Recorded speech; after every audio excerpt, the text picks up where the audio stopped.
Osiyo, and welcome to the Cherokee Phoenix Breakdown. I am Tyler Thomas, the executive editor of the Cherokee Phoenix, and am honored to be joined by Osiyo Voices of the Cherokee People Executive Producer, Director, and Host Jen Loren, as well as Oklahoma Film and Music Office Deputy Director Jeanette, Stanton. In this episode, we will discuss the booming film industry in Oklahoma and Indian Country, as well as the role of the Cherokee Nation in this growing market. We also touch on the benefits of producing films and shows in Indian Country for accurate portrayals of Native people and culture, and also how new technologies are presenting new opportunities. Ms. Loren and Ms. Stanton, thank you for joining me today. Thanks for having us. All right. It's safe to say the film industry in Oklahoma is growing fast, and a big reason for that is the efforts of the tribes and state to make our area enticing to television and film producers. Ms. Loren, can you give me a breakdown of the current state of the industry here in Oklahoma and Indian Country?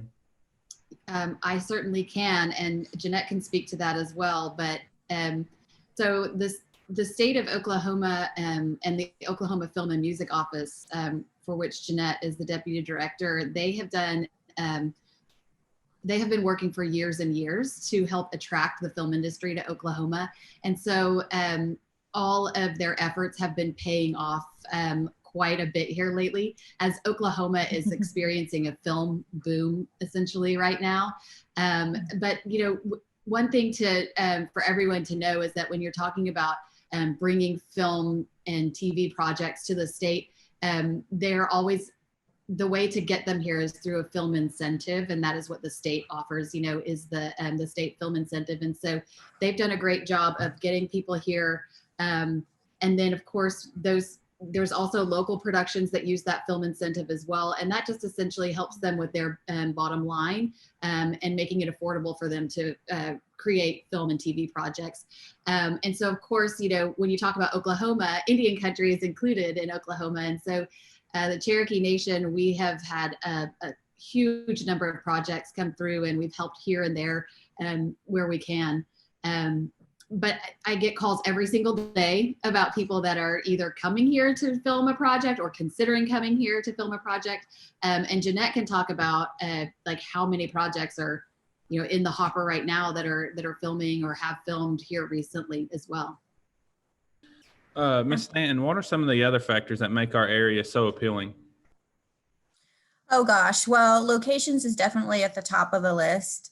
Most people don't know that Oklahoma has 12 ecoregions. So if you're looking for, a desert, we have it. If you're looking for a water scene, we can accommodate it. So we've seen a lot of films utilizing the state parks because they can be so beautiful and provide all kinds of backgrounds, from a funny camp story to a horror camp story. So most locations is definitely at the top of the list of when people get here, they can't believe what they see.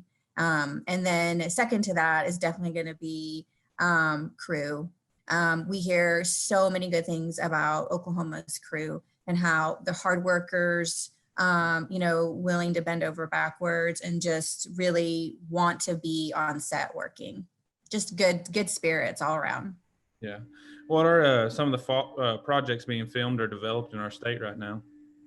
Well, there's currently 3 films going on right now. And then there are 2 really big ones slated to start in December. At the end of the month, in a week, in November, and then another one in December, another one in January. We list all of the upcoming projects on our website, actually. So anyone can go at any time and see what's filming and what's coming. What's that website?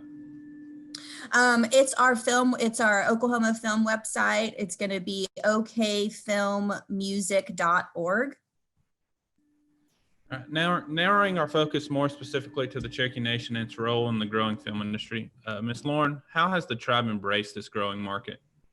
Well, I think an easy way to explain this is that, the tribe started, kind of dipped our toe into the water with Osiyo, Voices of the Cherokee People.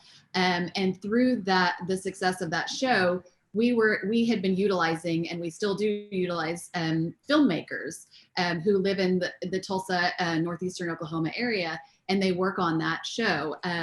And so through that, we kind of saw that, the goal of the show was to tell our story from our perspective with our people in every level of the production of the show. And what we're doing with the Cherokee Nation Film Office, which we launched almost 2 years ago, is sort of taking what we did on a very small level with Osiyo TV and amplifying that times a million, because what we're saying is, Indian country, we need you to get involved in the film industry and, and talk about representation, creating that representation that we don't see in traditional media and film and TV, accurate portrayals of Native Americans. We want to help get you in the industry so that these things can happen. And so, just like on Osiyo TV, essentially, if you look at one episode of Osiyo, Voices of the Cherokee People, there are about 35 to 40 Cherokee Nation citizens who touched that episode in some way or another through production. And so we want to kind of amplify that. And so we partnered with the Oklahoma Film and Music Office and with the Tulsa Film Office, and we're just trying to help wherever we can. To get more crew, we need more crew in the state. And so we're trying to get messaging out through all of our website and social media platforms. We're creating educational opportunities for Cherokee Nation citizens and Native Americans to get their foot in the door, take some beginner classes, Film Crew 101, scholarships with OSU Tulsa. And then, of course, we're just acting as a film commission and helping to recruit those films to come to Oklahoma as well and film in the Cherokee Nation. You mentioned Osiyo, Voices of the Cherokee People, and you're in your 6th season right now.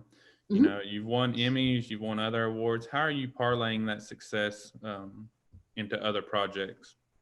So essentially, this was the next project. So creating the Cherokee Nation Film Office is essentially parlaying that. We have we're also looking at maybe other ways beyond Osiyo to tell the Cherokee story. And so through my experience with the filmmakers that I work with and film offices, I have met a lot of really fantastic screenwriters, producers, directors. And so I'm sort of putting all of those pieces together and figuring out ways that we can go beyond Osiyo and maybe get into narrative storytelling and tell some Cherokee stories that way. And so I'm kind of building those blocks through our film office and hope that we can really make some big projects in the future. As you mentioned, the film office is pretty young in its development, but what are some of the successes you've seen so far? I would say our successes are really in our people and getting our citizens into that foot in the door into the film industry. So we have our scholarships that we gave out with OSU Tulsa. We filled their classes with Cherokee Nation citizens, and they were in there and they were ready to learn. And so now they're writing Cherokee screenplays. And so that is just, and we keep in touch with them to see how they're doing and make sure they keep going with their careers. And so that is, that just hits our mission, all the way around. Another thing that we're really proud of is that when COVID first hit and everybody was, staying at home, we created the Oklahomies short film contest, and that was so fun. And it was statewide, and the Oklahoma Film Office partnered with us on that as well, to get people to make short films with their cell phones. And we plan to continue doing that, but that was really fun. You mentioned COVID. How has that affected your TV show and also the film office?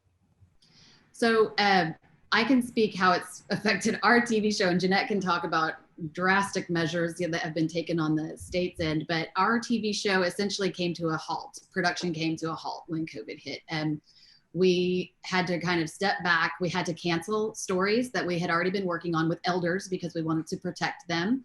And then we had to figure out if we could, in fact, continue producing the show. And as more information came out through, the CDC, and we figured out that there were safe ways to continue producing, then we jumped right back in and started producing in a very safe way. But that includes, 100%, you have to wear a mask at all times, hand sanitizer on every person, sending fewer crew members, if it can just be one crew member, staying 6 feet apart, all of those things we took into consideration. And it did create a lag on our show. So that's why the second half of our season is now going to be airing in January, but it's still going to be airing. So we were able to accomplish the entire season, which we were really proud of. Awesome. Ms. Stanton, can you speak to the industry statewide? Sure. So back in, mid-March, productions that were in the middle of filming did stop. They had to. And so productions did have a halt, but, probably, and then the whole month of April, there wasn't anything filming as well. But in May, we had one of the first films nationwide to start production, and it was a SAG film. And so they had to be approved by SAG, with all the COVID regulations. And at that time, all of the white papers had just come out. The regulations were super stringent. SAG had to come and make a visit. You had to get their approval, which had never happened before. But I will say in the month of April, our office received over 15 applications in 1 month to shoot in Oklahoma from like July on. So it was very interesting and a very shock to us that people didn't stop. I mean, yes, they stopped production, but they didn't stop creating. And so, which was great. And so it's probably the largest influx of films of applications I have ever seen. And I've been with Office for 6 years. And so it was great. It was overwhelming. We had to figure out what we were going to do because we didn't know when Oklahoma was going to open at the time and how we were going to handle it and how we were going to move forward. But it's all coming together now and working out. And we've seen a huge amount in production since Oklahoma opened in May. We have just been, productions have just been going full force. Since May, we have seen upwards of, I believe it's about 21 films that have shot since then. So Oklahoma has been very busy on the production side. So even though the white paper, the DGA put something out, Teamsters put something out, all of the guilds pretty much got together and put a couple of papers out that had to be followed, and all of that again can be seen on our website. But productions are figuring it out, and they're going forward with it, and it seems to be, they're being smart about it, and sure they run into hiccups, but they're able to finish. They're able to finish. Shifting our focus to the benefits of producing films in Indian country, filming in Indian country can have some major benefits financially for tribal nations and the state of Oklahoma. However, for Native people, one of the most important benefits is the opportunity to accurately portray Native people and cultures. Ms. Loren, how has the growing industry in Oklahoma and the increased presence of the tribes in the industry led to more accurate portrayals of Native people and their cultures? I can tell you that we have definitely had an impact on this front as one of, that's obviously part of our mission of the Cherokee Nation Film Office. And we have connected several filmmakers, screenwriters, and producers with cultural consultants. So essentially they will call us and say, we have a script that involves a Cherokee person or a Cherokee theme, but we want to make sure that, we're accurately portraying them. So good on them for making that call to us. We appreciate that. And I think, it's pretty common actually now because we get these calls constantly. I think, it's clear that Hollywood has figured out that they've been doing it wrong when it comes to the portrayals of Native Americans. And so there really is a huge push, not just for Native Americans, but for other underrepresented groups to provide accurate portrayals and how important it is for that industry to do so. And so we have provided them with cultural consultants. In fact, I would love to say, anyone out there listening, if you are an academic in Native American studies, if you have any sort of expertise that you feel you could offer to a film producer or screenwriter, please go to our website, cherokee.film, and sign up for our database. And so you just kind of apply to be in it, and then we make sure that you are indeed somebody that would be an expert in their field, and then we put you in the database for films to be able to connect with you. Awesome. Ms. Stanton, what have been some of the economic benefits of the growing industry in Oklahoma? Oh, wow. So, again, pointing back to our website, we do have an economic impact page where anyone can go on and see what's been happening in the state since fiscal year 12. So just to give kind of a snippet, we last year, which is what we consider fiscal year 20 for government, we saw 4,206 jobs compared to fiscal year 12, there were 295 in the year. So, over 1,000% increase, 17 million in wages in fiscal year 20 and 30 million in just local spend. So Oklahoma spend in FY20. So you can see the numbers are pretty astounding, and it's impacting everyone. It's impacting anyone that works in film. It's impacting just vendors who know nothing about film because they can rent something, that the film might need, any kind of shop, because when you start talking about props, think about every prop in a film, people have to buy that stuff for a film. They don't come equipped with them. So, it's impacting the gamut, location rentals, warehouse rentals, construction workers that have to build whole sets. So it really is statewide, it has a huge economic impact on the state. And we see that, it can only go up from here, which is fantastic if you think about diversifying the state's economy. Yeah.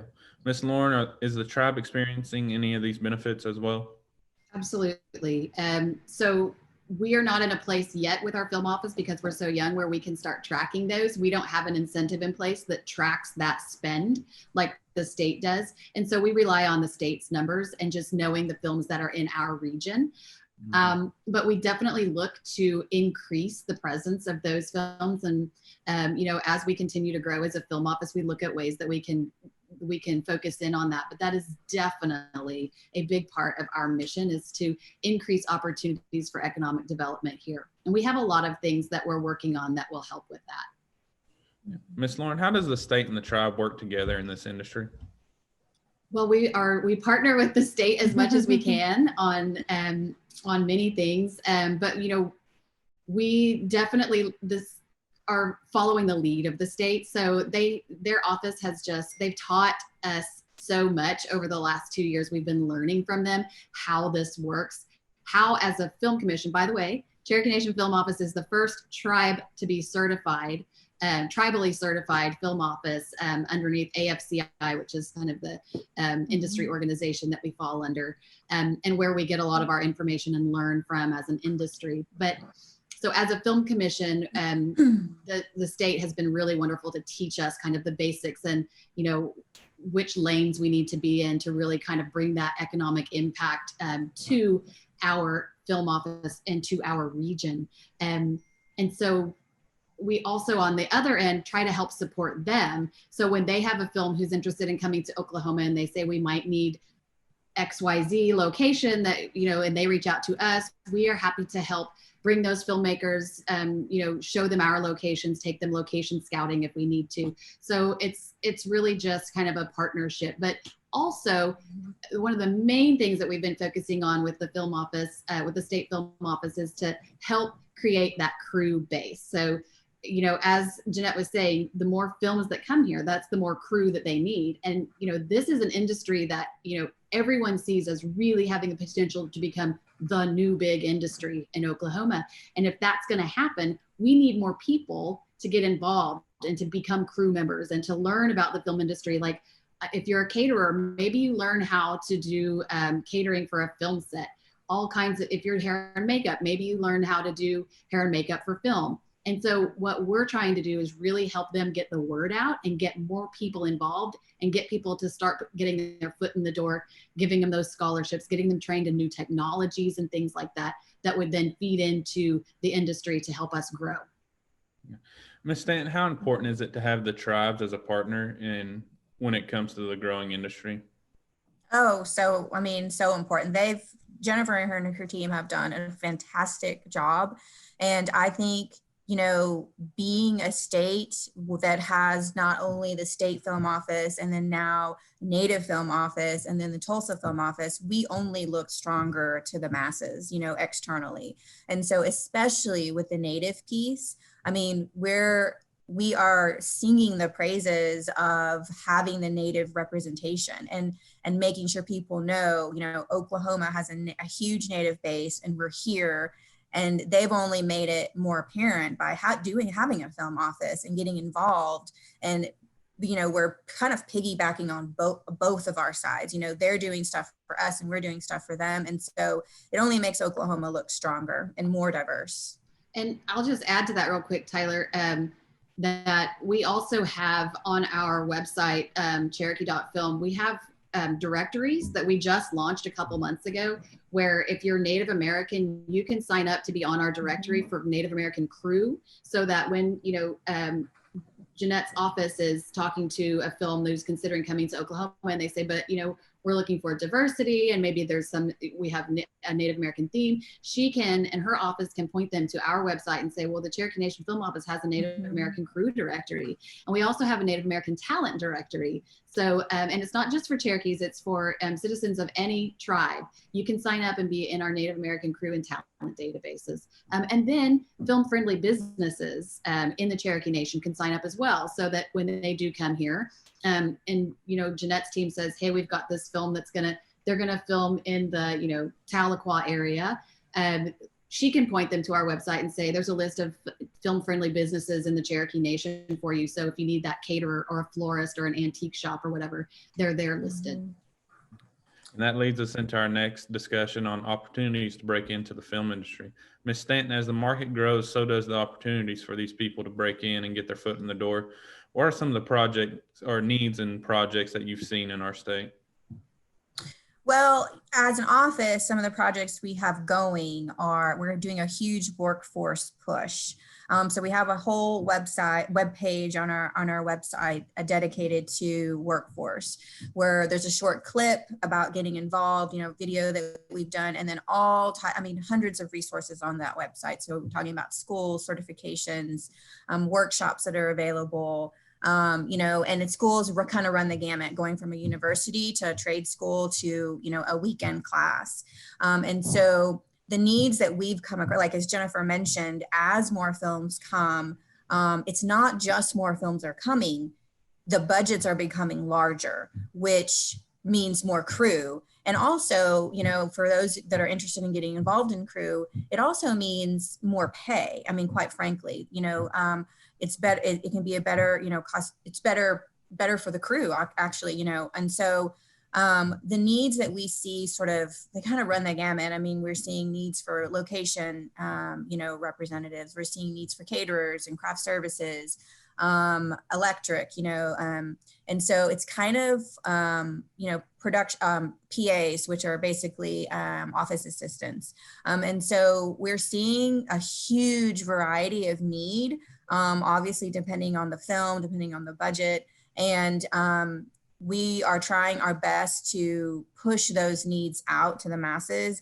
We're currently involved in running a campaign with Metro Tech very soon, to just, in doing billboards and working with the Department of Commerce for more workforce, to really target individuals that, maybe you kind of thought about it at one point, but weren't sure exactly how to get involved. Yeah. Ms. Loren, Ms. Stanton just mentioned a lot of roles, and something that people may not realize is that they're already trained or educated to fulfill those roles. There's not specialized training and or education that they need. What kind of, advice would you have for somebody that's wanting to break into that? My advice would be to get in contact with our film office or the state's film office, or the Tulsa film office, depending on where you are. We can point you in the right direction, depending on what you're wanting to do, or maybe you don't know what you want to do, but you think it would be cool. We can point you in the right direction there too. So, I mean, really, one of the things that's so great about this industry is that there are jobs no matter what your level of education. If you're a high school graduate, there's a job for you. If you have a master's degree, there's probably a job for you. So on our website, we have a list of all the different jobs that are associated with film that people can kind of get in there and look around and see. But yeah, I mean, I can't stress enough that we need people to get into this industry. And if you weren't thinking about it, maybe you should start thinking about it. And young kids too, kids coming out of high school, because, I know that kids are very interested in like video games and video game technology and all of that. And really right now we're seeing a huge trend in the film industry is the merging of video game technology and film production. And so, you know, kids who just like to be video gamers, there's a place for them in this industry if they'll get the proper training and stuff. So well, that leads me to my next question on technology. What are the opportunities being created for people as technology continues to develop in this industry? That's to you, Jen. So there are a lot of opportunities, and there's I know there's the Oklahoma Film and TV Academy, which is in the Oklahoma City area, is working on some classes that are kind of film specific, but including that video game technology. And we're looking at, you know, partnering with them to get, you know, scholarships for Cherokee Nation citizens to be able to learn that technology. And once you have those skills, you can take those and you can have a career in this industry with those skills, and you just keep learning and growing with the industry as it grows. But I was on a webinar a couple of days ago listening to these huge, you know, like Lucasfilm's studio executives talk about the future of film, and they're just straight up putting out calls for people saying we need people to learn how to use this technology. And so, you know, we're kind of taking their lead and saying, okay, here's another need, and we have Cherokee Nation citizens surely and other people that would love to learn this technology, and so we're going to try and create some opportunities in that front too. So you're talking about the technology emerging the video game industry into the filming industry. What are some of the notable examples of those technologies merging? The biggest one that you'll recognize is The Mandalorian. So if you haven't seen it, it's on Disney Plus, but it's, you know, like a Star Wars, it's a Star Wars show by Lucasfilms, and they were really the first ones to sort of merge that and really get a handle on that video game technology and merging it into the film. And it's been really, obviously you've seen The Mandalorian. So essentially what you're seeing is digitally created backgrounds, to put it simply, instead of actually being on a film set, like out in the desert, you can create the desert digitally behind people. And you know, that technology has been developing, it's been clunky, and it's developed until now you see The Mandalorian. And so it's kind of fully developed now, and they proved that. So that's kind of that's where we see a lot of the industry moving toward. Ms. Lawrence touched on it a little bit, but Ms. Stanton, this technology and making filmmaking available to anyone who learns it. If people are interested in pursuing this career path, where do they look? I mean, again, for sure, you can look on our website. So that's okfilmmusic.org. We have a whole page dedicated to it on where to look to get involved in film. So that's going to include trade schools, universities, workshops. It's also going to include like Facebook groups, just, you know, organizations you want to get involved in. But two, I don't want to leave out our YouTube page. We have a film music YouTube page, and there is great content on there of past, you know, panels that we've created and put up information on there. And I think the most interesting thing is that you'll notice that a lot of times these our panelists, one of the questions will be, you know, if someone wants to wants to intern with you, or they want more information about what you're doing, can they contact you? And they always say yes. Recently, you know, this summer we did a virtual conference with our Dead Center did a virtual conference, and we were one of the sponsors. We did 12 panels, 12 virtual panels on 12 different departments. And you can go on our Facebook page and find those and rewatch all of them. We hope to have them on our YouTube page very soon, but you can go, and every single one of them said, yeah, contact me. And their name and contact information is there. So even if it's something in post or something in wardrobe, you know, if your design is, you know, clothing is your passion, you know, reach out to those people. Jennifer mentioned the database, the Real Scout database that we both, that we share and talk to each other that way. You know, when it comes to crew and locations, but those people that are working in those departments, you can find them and you can find their contact information and reach out to them about, you know, interning with them, or how do I get started? And, you know, they're more than happy to share their expertise with you. And I think that's what makes the Oklahoma crew so special, is that they're so willing to share, what they've learned and to pass it on, because I think even the local crew realize we need more people, and if I can share my expertise with someone, then I will. But yeah, the website, YouTube page, email us, just as Jennifer mentioned, it's the best. It's all you need to do. Awesome. Ms. Loren, is there anything more you'd like to offer before we end our virtual roundtable?